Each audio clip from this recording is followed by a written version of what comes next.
पिछले एपिसोड में हमने देखा कि कार्तिक नाश्ता करते हुए अपनी फाइल में कुछ देख रहा था। तब सृष्टि के हाथ से जूस का ग्लास कार्तिक के फाइल पर गिर जाती है। सृष्टि डर से कांप जाती है, 2 कदम पीछे हट जाती है।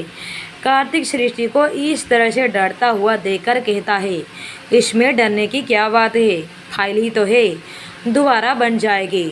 उसे अपनी सीने से लगा लेता है। सृष्टि अपना सिर उठाकर अपने आंसू भरे आंखों से उसे देखते हुए पूछती है, आप मुझसे नाराज़ तो नहीं?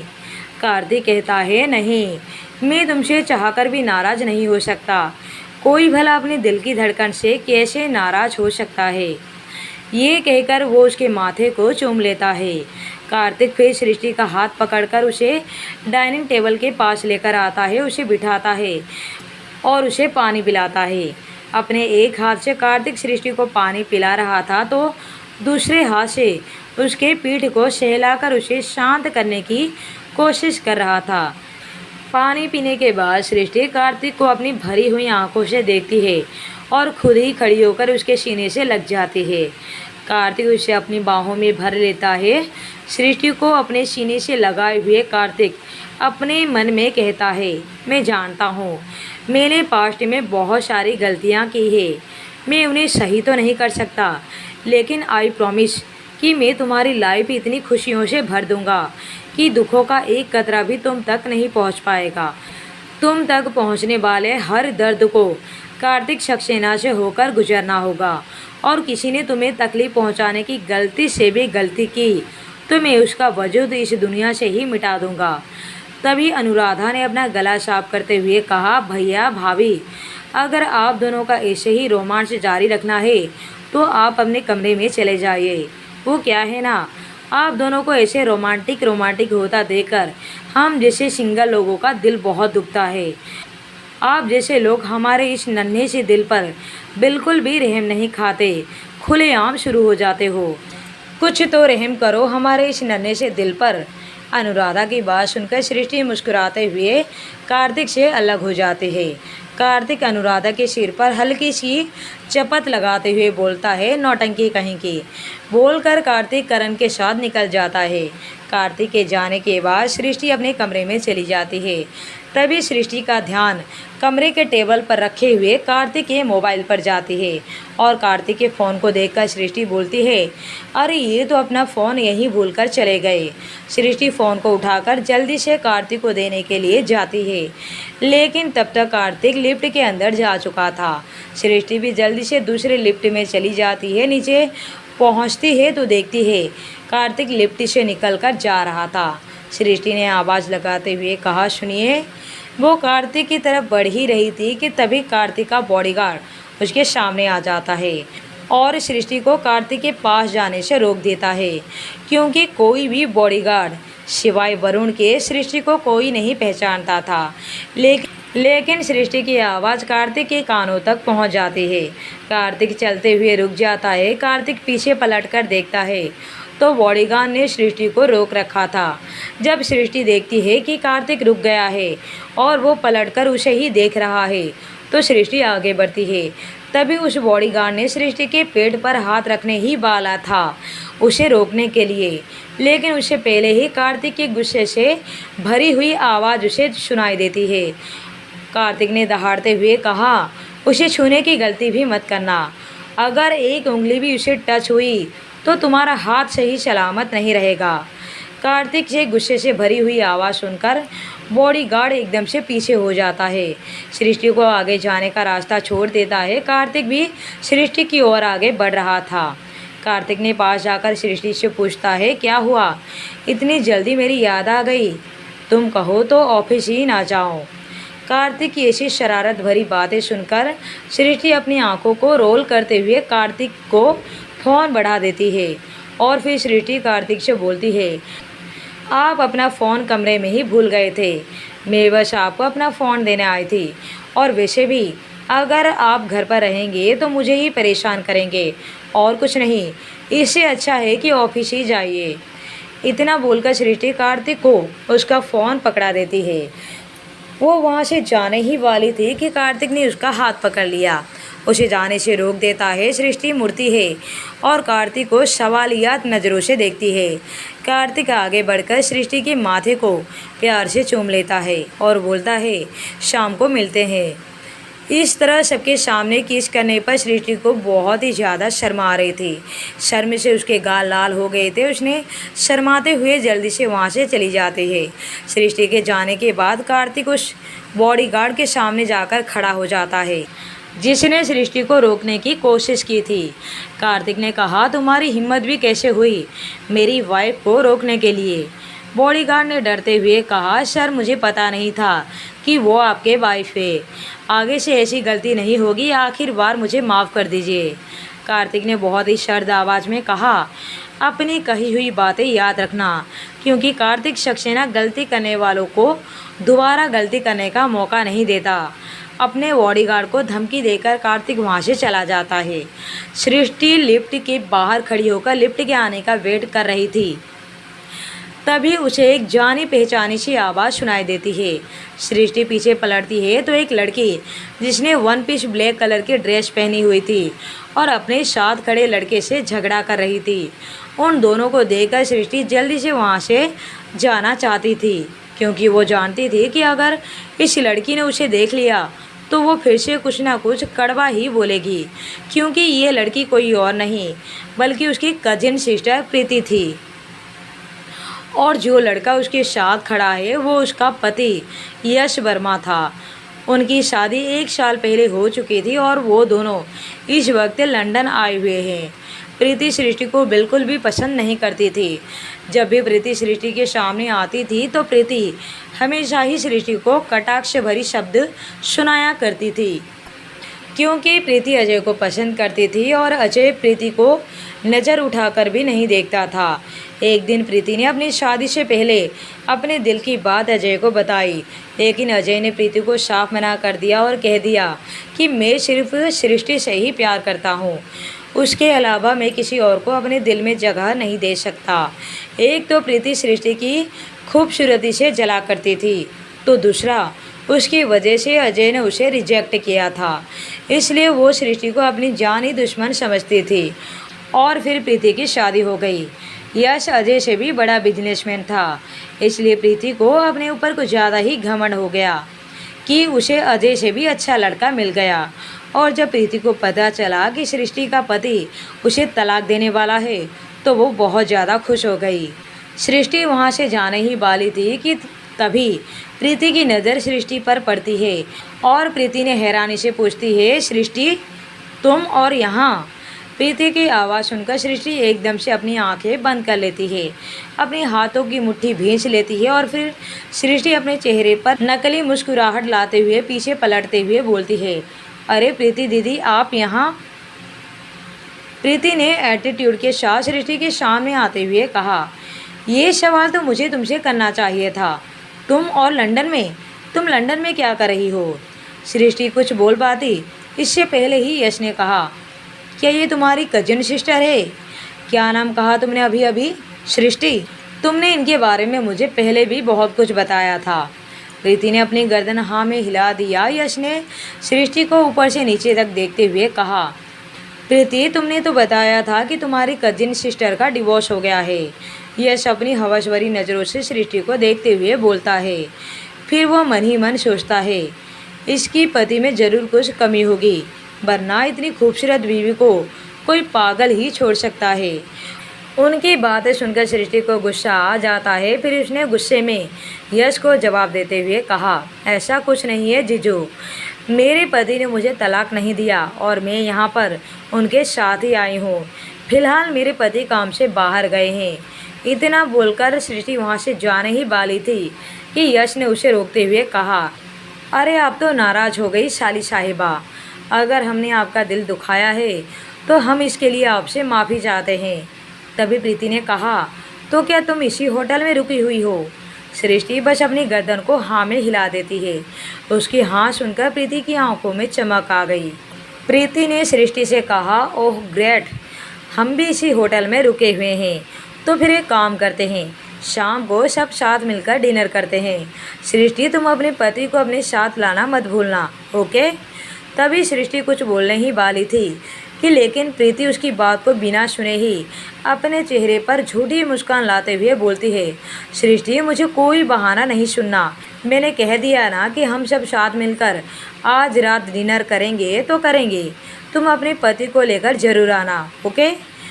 फिर प्रीति अपने मन में सोचती है, आखिर मैं भी तो देखूं इसका पति है कैसा। शादी पर तो गुस्से की वजह से मैं इसकी शादी में नहीं गई थी, लेकिन सुना था इसकी शादी किसी बहुत बड़े बिजनेसमैन से हुई है, तभी तो उसके पति ने इतने बड़े होटल में अपना रूम बुक किया है। प्रीति सृष्टि की हंसी उड़ाते हुए मन ही मन सोचती है, तुम्हारे पति कितने भी अमीर क्यों ना हो, लेकिन मेरे पति जितना हैंडसम तो नहीं हो सकता। बहुत ही अच्छे से जानती हूँ मैं इन अमीर लड़कों को। पैसों की गुरूर में खुद पर ध्यान देना बिल्कुल भी नहीं आता। सर से बाल गायब तो पेट बाहर निकला हुआ। मुझे पक्का यकीन है कि इसका पति भी ऐसा ही कुछ होगा। प्रीति अपने ख्यालों में गुम थी कि उसके पति ने उसे डांटने वाले लहजे में कहा, अब ये तुम्हारे खड़े खड़े सोने की आदत। प्रीति अपने ख्यालों से बाहर आई और बोली, सॉरी बेबी, वो मैं कुछ सोच रही थी। तभी सृष्टि ने कहा, ठीक है दीदी, अब मुझे चलना चाहिए। इतना बोलकर सृष्टि लिफ्ट की इंतजार करने की जगह सीढ़ियों से ऊपर जाने लगती है। यश अपनी हवस भरी नज़रों से सृष्टि को पीछे से देख रहा था। यश की नज़र सृष्टि की कमर पर थी। सृष्टि के पीछे से परफेक्ट फिगर को देखते हुए उसने मन ही मन सोचा, क्या कमाल की लड़की है। एक रात के लिए भी अगर मिल जाए तो भी मज़ा आ जाए। अगर इसके पति को इसमें इंटरेस्ट नहीं है तो मेरे लिए ये काम तो और भी ज़्यादा आसान हो जाएगा। यश अपनी हवस भरी इरादों को कामयाब करने के लिए अपने मन में प्लान बनाने लगता है। लंदन शहर के 31वीं मंजिला आलीशान बिल्डिंग, जिसके ऊपर बहुत ही खूबसूरत तरीके से सक्सेना कॉरपोरेशन लिखा हुआ था। उस बिल्डिंग के सामने 8 से 10 लग्जरियस गाड़ियां जाकर रुकती है। तभी एक बॉडीगार्ड बीच वाली गाड़ी से जल्दी से आकर दरवाज़ा खोलता है। उसमें से कार्तिक बहुत ही शान के साथ उतरता है और अपने तेज कदमों के साथ अंदर जाता है। ब्लैक कलर का 3 पीस सूट, हाथों में महंगी घड़ी, बाल सलीके से जेल से सेट किए हुए, आंखों पर ब्लैक गॉगल्स, दूसरे हाथ में फ़ोन, बहुत ही रौब के साथ अंदर जाता है। कार्तिक को देखकर सभी लोग कार्तिक को ग्रेट करते हैं और बहुत ही सीरियस होकर अपने काम को फोकस कर रहे थे, क्योंकि उन्हें पता था कि उनके बॉस को काम में लापरवाही बिल्कुल भी पसंद नहीं। लड़कियां जो अपना काम कर रही थी वो अपनी तिरछी नज़रों से सिर्फ कार्तिक को ही देख रही थी और ठंडी आहें भर रही थी। कार्तिक सीधा अपने कैबिन में जाता है। कार्तिक के जाते ही सभी लड़कियां आपस में बातें करना शुरू कर देते हैं। हाय यार, ये बॉस कितने हैंडसम है। अगर ये हर रोज़ ऑफिस आए तो कसम से मैं तो एक भी दिन छुट्टी ना लूँ, बल्कि मैं तो संडे को भी ऑफिस आने के लिए तैयार हूँ। दूसरी लड़की ने कहा, सच में यार, क्या पर्सनालिटी है, क्या ऑरा है, एकदम खतरनाक, जानलेवा। तीसरी लड़की ने कहा, लेकिन यार बॉस ना कभी किसी लड़की को आंख उठाकर भी नहीं देखते, हमें क्या, किसी भी लड़की को नहीं देखते। पहली लड़की ने कहा, यही तो खास बात है उनमें कि वो किसी को भी नज़र उठाकर नहीं देखते, यही बात तो उन्हें ज़्यादा अट्रैक्टिव बनाती है। बाकी एम्प्लॉयज़ तो हमारे आगे पीछे घूमते रहते हैं। दूसरी तरफ कार्तिक अपने ऑफिस में आकर अपनी हेड चेयर पर बैठ जाता है और इंटरकम से अपनी असिस्टेंट मयूरी को बुलाता है। मयूरी कार्तिक के कैबिन में जाने से पहले अपने मेकअप को टच करती है। जो बाल उसने बांध रखे थे उसे खोल देती है। अपने शर्ट के ऊपर के 2 बटन भी खोल देती है, जिससे उसकी क्लीवेज साफ दिखाई दे रही थी। और फिर अपने हाथ में एक नोटबुक और पेन लेकर कार्तिक के कैबिन में आती है। कैबिन के बाहर खड़ी होकर मयूरी एक बार फिर से कांच के डोर पर अपनी शक्ल को देखने की कोशिश करती है और बहुत ही अदा से डोर को नॉक करती है। अंदर से कार्तिक की आवाज़ आती है, कमिंग। मयूरी बहुत ही अदा के साथ चलते हुए कार्तिक के सामने खड़ी हो जाती है, लेकिन कार्तिक अपने लैपटॉप में घुसा हुआ था। उसने एक नज़र भी उठाकर मयूरी को नहीं देखा। मयूरी कार्तिक के सामने खड़े होकर अपने चेहरे पर मुस्कान लिए कार्तिक को ग्रेट करती है। मयूरी ने कहा, गुड मॉर्निंग सर। तो कार्तिक मयूरी की तरफ एक नज़र करता है और जवाब में अपनी गर्दन हाँ में हिला देता है। और फिर कार्तिक सीधा मयूरी से पूछता है, हमारी नई कंपनी का काम कहाँ तक पहुँचा? मुझे उसकी सारी अपडेट 10 मिनट के अंदर अपने टेबल पर चाहिए। मयूरी ने कहा, सर आपको 10 मिनट का भी इंतज़ार करने की ज़रूरत नहीं। मुझे पता था कि आप आते ही सबसे पहले अपनी नई कंपनी की अपडेट पूछेंगे, इसलिए मैं अपडेट लेकर ही आई हूँ। कार्तिक ने कहा, गुड। तो अब बताओ क्या अपडेट है हमारी न्यू कंपनी की? मयूरी ने कहा, सर बिल्डिंग का ऑलमोस्ट काम ख़त्म हो चुका है और 3 दिन में ही सारा सेटअप भी वहाँ पर तैयार हो जाएगा। जिस डेट को आपने ओपनिंग रखी है उस डेट से 2 दिन पहले आपको हमारी नई कंपनी रेडी मिलेगी। कार्तिक ने कहा, ओपनिंग में लंदन के बड़े से बड़े बिजनेसमैन आएंगे तो पार्टी में सारी तैयारी तुम खुद देखोगी, किसी भी चीज़ का कोई कमी नहीं होनी चाहिए। मयूरी ने कहा, डोंट वरी सर, कोई कमी नहीं रहेगी। कार्तिक ने कहा, ओके अब तुम जा सकती हो। कार्तिक का डायरेक्टली उसे जाने का बोल देना उसे बिल्कुल भी अच्छा नहीं लगता। उसके चेहरे पर जो ये बड़ी सी स्माइल थी वो एकदम से गायब हो जाती है। उसका चेहरा लटक जाता है। उसने गुस्से में अपने हाथों की मुट्ठी बांध लेती है। कार्तिक के कैबिन से निकलकर अपने कैबिन में जाकर गुस्से से चेयर पर धड़ाम से बैठ जाती है। गुस्से से अपने हाथ में ली हुई नोटबुक और पेन को फेंक देती है। और कितना इंतज़ार करना पड़ेगा मुझे? पिछले 5 सालों से मैं तुम्हारे लिए हर एक काम को पूरे शिद्दत से कर रही हूँ, लेकिन तुम हो कि एक नज़र उठाकर भी मुझे नहीं देखते। आखिर क्या कमी है मुझ में? मयूरी अपने चेहरे पर शैतानी मुस्कान लाते हुए खुद से बोलती है, एक ना एक दिन मैं तुम्हें पाकर ही रहूँगी। फिर ना वो तुम्हारी अनामिका कुछ कर पाएगी और ना ही तुम्हारी वो सो कॉल्ड वाइफ सृष्टि। यहाँ कार्तिक के कैबिन में कार्तिक बहुत ही ज़्यादा बिजी था। तभी कार्तिक का फ़ोन बजता है। कार्तिक जब देखता है तो किसी अननोन नंबर से कॉल आ रहा था। अननोन नंबर देकर कार्तिक कॉल काट देता है, फिर से अपने काम में लग जाता है। लेकिन थोड़ी देर के बाद कार्तिक का फ़ोन फिर से बजने लगा।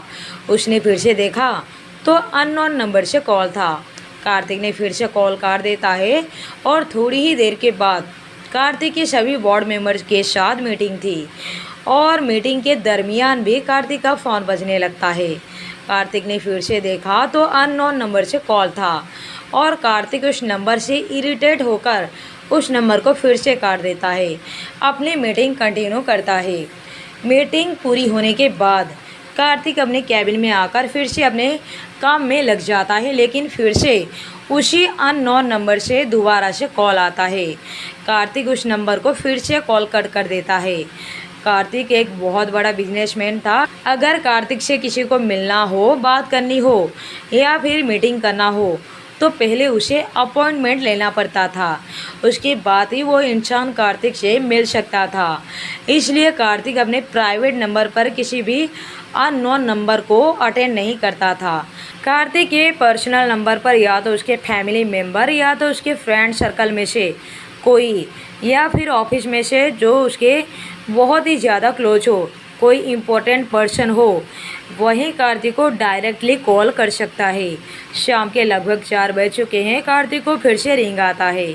उसने देखा तो उसी अननोन नंबर से कॉल आया था। कार्तिक ने इरिटेट होते हुए फ़ोन को उठाया और गुस्से में कहा, हेलो। तभी उसे सामने से एक बहुत ही प्यारी सी आवाज़ सुनाई देती है, हेलो। कार्तिक झट से उस आवाज़ को पहचान जाता है। ये तो उसकी प्यारी सी बीवी सृष्टि है। कार्तिक ने कहा, वाइफी तुम? सृष्टि ने कहा, जी मैं आपको सुबह से कॉल कर रही हूँ, आप मेरा कॉल क्यों नहीं उठा रहे हैं? सच कहते हैं लोग कि आप बहुत ही ज़्यादा बिजी रहते हैं, आपके पास किसी के लिए टाइम नहीं। सृष्टि की बात सुनकर कार्तिक के चेहरे पर स्माइल आ जाती है। उसने कहा, बिजी तो हूँ, काम भी बहुत है, लेकिन पता होता कि ये नंबर तुम्हारा है, तुम मुझे याद कर रही हो तो मैं अपनी सारे काम काज छोड़कर तुम्हारे पास आ जाता। कार्तिक की बात सुनकर सृष्टि शर्मा जाती है। कार्तिक ने आगे कहा, वैसे बात क्या है वाइफी, जो तुम मुझे सुबह से कॉल कर रही हो? सृष्टि ने कहा, अगर आपको कुछ ज़रूरी काम ना हो तो क्या आप थोड़ा जल्दी आ सकते हैं? लेकिन आपको कोई ज़रूरी काम हो तो कोई बात नहीं। कार्तिक ने कहा, तुमसे ज़रूरी मेरे लिए कुछ भी नहीं, लेकिन आज तो मुझे जल्दी क्यों बुला रही हो? क्या हुआ? तुम ठीक तो हो? कोई प्रॉब्लम? किसी ने कुछ कहा तो नहीं? सृष्टि ने कहा, नहीं नहीं, कोई प्रॉब्लम नहीं, मैं तो बस, इतना बोलकर चुप हो जाती है। कार्तिक पूछता है, मैं तो बस क्या? बोलो वाइफी। सृष्टि ने थोड़ा झिझकते हुए कहा, वो मेरी कजिन सिस्टर प्रीति और उसका हस्बैंड इसी होटल में रुके हुए हैं। जब मैं आपको आपका फ़ोन देकर वापस आ रही थी तो मेरी उनसे मुलाकात हुई। फिर उन्होंने कहा कि आज रात का डिनर हम साथ करेंगे। उन्होंने ये भी कहा है कि मैं अपने हस्बैंड को, आपको साथ में लेकर आऊँ। अगर आप मेरे साथ में चलेंगे तो हम डिनर पर जा सकते हैं, लेकिन अगर आपको कोई ज़रूरी काम हो तो कोई बात नहीं, मैं कुछ भी बहाना बना दूंगी। कार्तिक ने कुछ सोचते हुए कहा, नहीं वाइफी, तुम्हें कोई बहाना बनाने की ज़रूरत नहीं है। मैं शाम के ठीक 7 बजे घर पहुंच जाऊंगा, फिर हम साथ में डिनर के लिए चलेंगे। कार्तिक की बात सुनकर सृष्टि खुश हो जाती है। उसने खुश होते हुए कहा, थैंक यू, मैं आपका इंतज़ार करूंगी। इतना बोलकर वो फ़ोन रख देती है। कार्तिक सृष्टि की बात सुनकर मुस्कुरा देता है। उसने बहुत ही ध्यान से सृष्टि के नंबर को देखा और फिर उस नंबर को उसने वाईफाई के नाम से सेव कर दिया। यहाँ प्रीति के रूम में यश घड़ी की तरफ बार बार देख रहा था। अभी तो घड़ी में सिर्फ 5 बजे हैं। घड़ी को देखते हुए यश मन ही मन बड़बड़ाता है। वैसे तो रोज़ 8 बजने में बिल्कुल भी वक्त नहीं लगता, लेकिन आज ऐसा लग रहा है जैसे एक एक घंटा भी 24 घंटे ले रहे हैं। कब बजेंगे 8 और कब मुझे उस हुस्न की परी का दीदार होगा। शाली साहिबा, आज ये जीजा बेकरार है तुमसे मिलने के लिए। कहावत तो तुमने सुनी ही होगी, शाली आधी घरवाली होती है, लेकिन ये जीजा तुम्हें बहुत ही जल्द अपनी आधी से ज़्यादा घरवाली बना देगा। यश को इस तरह से बड़बड़ाता हुआ देखकर प्रीति ने यश से पूछा, यश, ये तुम किस ख्यालों में खोए हुए हो और खुद से ही ये क्या बड़बड़ाए जा रहे हो? यश ने हड़बड़ाते हुए प्रीति को जवाब देते हुए कहा, कुछ नहीं, मैं तो बस ये सोच रहा था कि आज रात डिनर पर तुम कौन सी ड्रेस पहनने वाली हो। तुम कौन सी ड्रेस पहनोगी जिसमें तुम बहुत ही अच्छी लगोगी? प्रीति ने कहा, ओ बेबी, मैं कुछ भी पहनूं अच्छी ही लगूंगी। और वैसे भी सृष्टि के सामने तो मैं हमेशा सेंटर ऑफ अट्रैक्शन ही रही हूँ। जब मैं तैयार होकर आती हूँ तो सृष्टि को कोई भी नज़र उठाकर नहीं देखता, सब मुझे ही देखते हैं। यश ने मन ही मन सोचा, और कितना फेंकेगी डायन। फिर उसने प्रीति से सृष्टि के बारे में कुछ और ज़्यादा जानना चाहा। फिर उसने प्रीति को मस्का लगाते हुए कहा, वैसे बेबी, तुमने बिल्कुल ठीक कहा, तुम कुछ भी पहनो बहुत ही ज़्यादा खूबसूरत लगोगी, क्योंकि पूरी दुनिया में तुमसे ज़्यादा खूबसूरत तो कोई है ही नहीं। तुम्हारी खूबसूरती का कोई मुकाबला ही नहीं है। जब तुम दोनों कॉलेज में पढ़ते होंगे तो सृष्टि का बॉयफ्रेंड भी तुम्हें ही पटाना चाहता होगा, है ना? यश की बातें सुनकर प्रीति के पैर तो जैसे ज़मीन पर टिके ही नहीं, वो सीधा आसमान में उड़ने लगी। उसने खुशी ही खुशी में यश को कहा, कॉलेज में बॉयफ्रेंड तो वो तब बनाती जब वो कॉलेज जाती।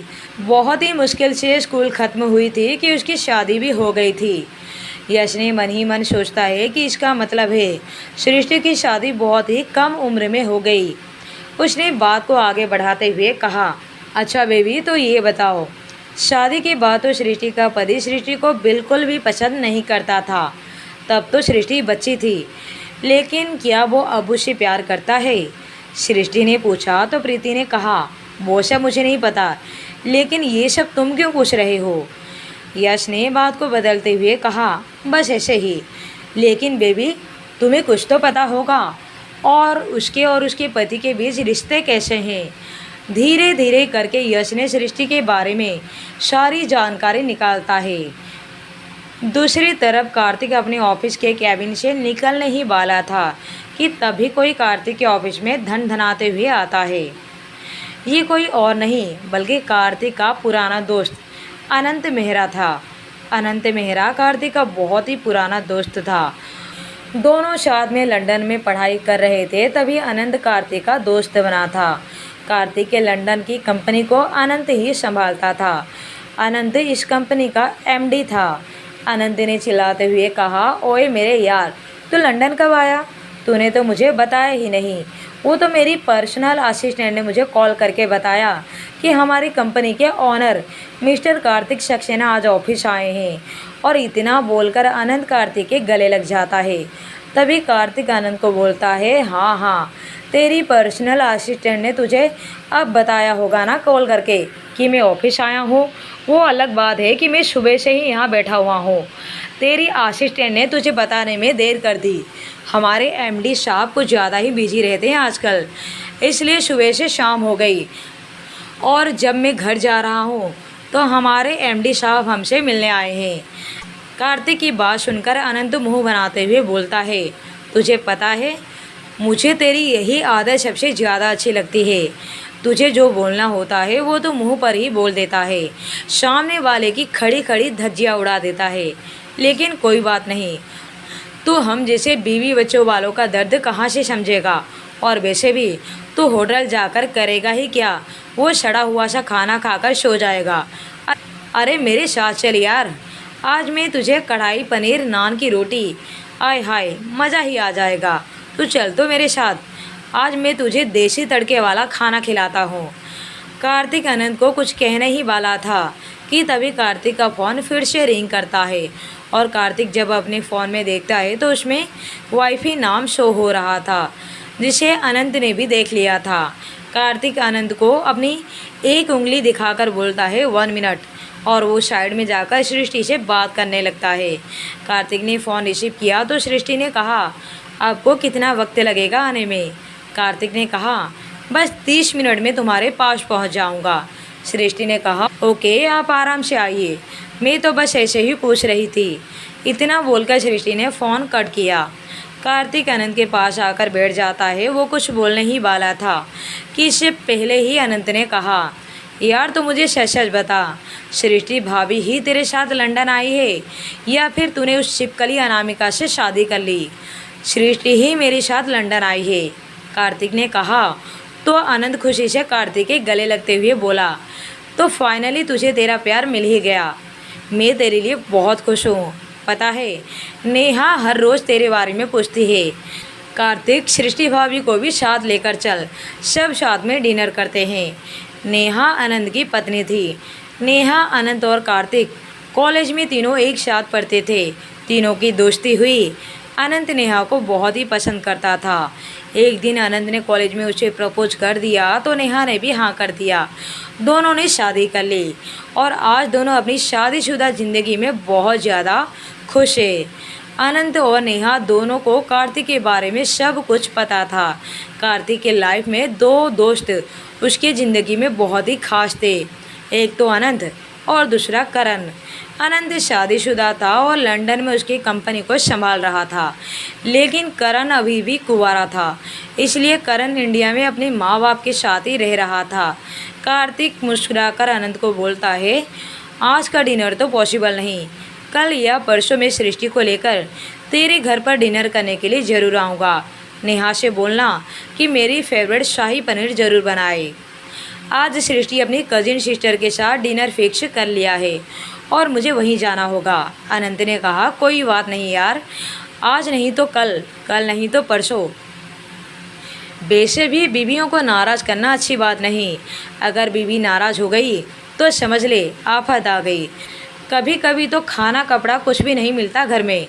बस देखते जाओ, अभी अभी तो तुम्हारी शुरुआत है। आनंद की बात सुनकर कार्तिक उसके पेट में हल्का सा घूंसा मार देता है। आनंद पीछे होते हुए जोर से हंस पड़ता है। कार्तिक आनंद को बोलता है, चल ठीक है, मैं चलता हूँ, कल मिलते हैं, और तू ऑफिस टाइम से नहीं आया तो तुझे धक्के मारकर बाहर निकाल दूंगा। अपने दोनों हाथ को जोड़ते हुए नीचे झुकते हुए आनंद ने कहा, हाँ मेरे बाप, कल से मैं टाइम से ही आ जाऊंगा। और फिर कार्तिक वहाँ से निकल जाता है। उसके जाने के बाद आनंद भी अपने घर के लिए चला जाता है। प्रीति ये सोचकर अपने कमरे में तैयार हो रही थी कि आज वो सृष्टि को नीचा दिखाएगी। प्रीति सृष्टि को दिखाएगी कि मेरा पति कितना हैंडसम है और उसका पति होगा किसी तोंदू राम की तरह। तुम्हारी वजह से अजय ने मुझे मना किया था, लेकिन देखो ना उसे तुम मिली और ना कोई और, वो अभी भी अजय कुंवारा बैठा हुआ है। यश ये सोचकर तैयार हो रहा था कि सृष्टि और उसके पति के बीच कुछ खास रिश्ते नहीं होंगे। शाली साहिबा, आज सही मायने में पहली मुलाकात होगी। धीरे धीरे हम आपको अपनी जाल में ऐसे फंसाएंगे कि आप चाहकर भी निकल नहीं पाओगे। और सृष्टि ये सोचकर तैयार हो रही थी कि आज पहली बार वो कार्तिक के साथ अपने किसी रिश्तेदार के साथ डिनर करने जाने वाली है। आज उसे कोई फालतू के सवाल नहीं पूछेगा, क्योंकि आज उनके सारे सवालों के जवाब उन्हें खुद ब खुद मिल जाएंगे। इसलिए सृष्टि आज अपने आप को बहुत ही अच्छे से तैयार करती है। आज उसने चॉकलेटी कलर का साड़ी पहन रखा है, जिसमें ब्लैक कलर का बॉर्डर है। बीच बीच में ब्लैक कलर के डायमंड के फूल बने हुए हैं। बालों को हल्का सा कर्ली करके खुला छोड़ा हुआ था। आंखों में आईलाइनर और गहरा काजल, होठों पर लाल रंग की लिपस्टिक, माथे पर एक ब्लैक कलर की बिंदी, बहुत ही लाइट मेकअप, कानों में ब्लैक डायमंड की ईयरिंग्स, हाथों में ब्लैक चूड़ी, गले में कार्तिक के नाम का मंगलसूत्र। अब हमारी सृष्टि तैयार है कहर ढाने के लिए, इस बात से अनजान कि उसका ये रूप देखकर न जाने कितने लोग उसके दीवाने होने वाले हैं और कितने घायल भी। और यही खूबसूरती आज रात उस पर कहर बनकर गुजरेगी। सृष्टि रेडी हो चुकी थी, उसे बस इंतजार था कार्तिक के आने का। कि तभी मेन गेट खुलता है और कार्तिक अंदर आता है। जैसे ही कार्तिक की नज़र सृष्टि पर जाती है तो उसकी नज़र सृष्टि पर ठहर जाती है। सृष्टि कार्तिक को भला की खूबसूरत लग रही थी, इतनी खूबसूरत कि शायद उसने आज तक इतनी खूबसूरत लड़की देखी ही नहीं हो। सृष्टि को देखकर अब कार्तिक का डिनर पर जाने का बिल्कुल भी मन नहीं था। कार्तिक का मन तो कर रहा था कि अभी सृष्टि को अपनी बाहों में उठा ले और अपने बेडरूम में लेकर चला जाए, लेकिन सृष्टि ने कार्तिक को इतने प्यार से रिक्वेस्ट की थी, और वो भी पहली बार। इसलिए कार्तिक सृष्टि का दिल नहीं दुखाना चाहता था।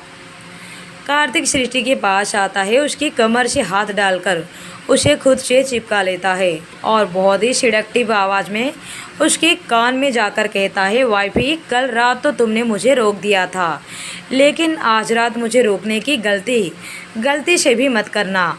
सृष्टि उसे हैरानी से देख रही थी। आप ये कैसी बातें कर रहे हैं? छोड़िए मुझे। अपनी खूबसूरती का कहर तुम मुझ पर बरसाओ और उसके बाद तुम चाहती हो कि हम अपनी हद में रहें। डिनर के बाद आज रात अपने आप को अच्छे से तैयार कर लेना, क्योंकि आज रात में नहीं रुकने वाला। सृष्टि आंखें फाड़े कार्तिक को देखने लगती है। कार्तिक सृष्टि की तरफ देखकर आई ब्लिंक करके अपने कमरे में चला जाता है। अब आगे क्या होगा जानने के लिए बने रहिए लव आफ्टर डिवोर्स पर।